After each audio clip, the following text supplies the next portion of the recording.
मुश्किल समय हर किसी के जीवन में आता है। मुश्किल वक्त ही इंसान को महान बनाने की नींव रखता है। खराब समय कुछ ही वक्त के लिए रहता है, मगर ये इंसान को मजबूत करके जाता है। बाधाओं और तकलीफों से लड़कर ही इंसान महान बनता है। आज इन दो अच्छी कहानी युवाओं के लिए प्रेरणादायक कहानी में आप जानेंगे कि मुश्किल वक्त कैसे इंसान के लिए एक वरदान साबित होता है। एक गांव में एक नया मंदिर बनाया गया।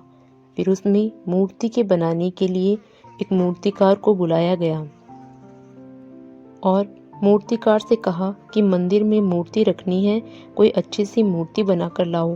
मूर्तिकार मूर्ति के लिए अच्छा पत्थर खोजने जंगल में गया। कुछ दूर चलते ही दो पत्थर दिखाई दिए। मूर्तिकार ने सोचा कि ये पत्थर ठीक है, इनको ही तराश कर मूर्ति बना लेता हूँ। मूर्तिकार ने अपने औजार निकाले। जैसे ही मूर्तिकार पहले पत्थर पर पहली हथौड़ी की चोट मारने लगा, वैसे ही पत्थर ने मूर्तिकार से कहा कि मैंने तुम्हारा क्या बिगाड़ा है जो तुम मुझे हथौड़े से पीट रहे हो, प्लीज़ मुझे छोड़ दो। मूर्तिकार ने यह बात सुनकर पहले पत्थर को छोड़कर दूसरे पत्थर के पास गया। मूर्तिकार ने अपने औजारों से पत्थर को तराश कर मूर्ति बनाने में लग गया और एक अच्छी मूर्ति बना दी। मूर्ति को लेकर मूर्तिकार गांव के मंदिर में लेकर पहुंचा, जहां उसे रखना था। मूर्ति को रखने का समय आया। मूर्ति को रखने लगे। इतने में गांव वालों ने मूर्तिकार से कहा कि हमें एक पत्थर और चाहिए जिस पर नारियल फोड़े जाएंगे।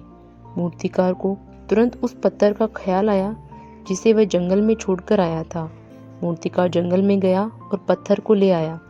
अब मूर्ति व पत्थर को एक जगह रख दिया गया। मंदिर में पूजा करने के लिए लोग आने लगे। सब वहां आकर मूर्ति पर फूल अर्पण करते और पास वाले पत्थर पर नारियल को मारते और फोड़कर मूर्ति के ऊपर नारियल का पानी चढ़ाते। यह देखकर मूर्ति के पास वाला पत्थर मूर्ति से बोला कि तुम्हारी किस्मत कितनी अच्छी है जो लोग तुम्हें पूजते हैं, और मेरी किस्मत कितनी खराब है कि सभी मुझ पर जोर से नारियल मारते हैं। यह सुनकर मूर्ति ने पत्थर से कहा कि हम दोनों एक जगह एक जैसे ही थे।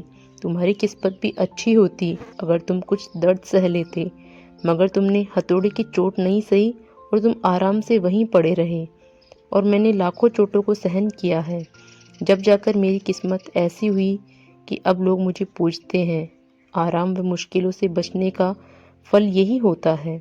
कहानी से सीख हमें मिलती है कि हमारे जीवन में छोटी छोटी मुश्किलें आती रहती हैं जिनसे हम बचना चाहते हैं, लेकिन आगे चलकर ये छोटी छोटी मुश्किलें बड़ी हो जाती है।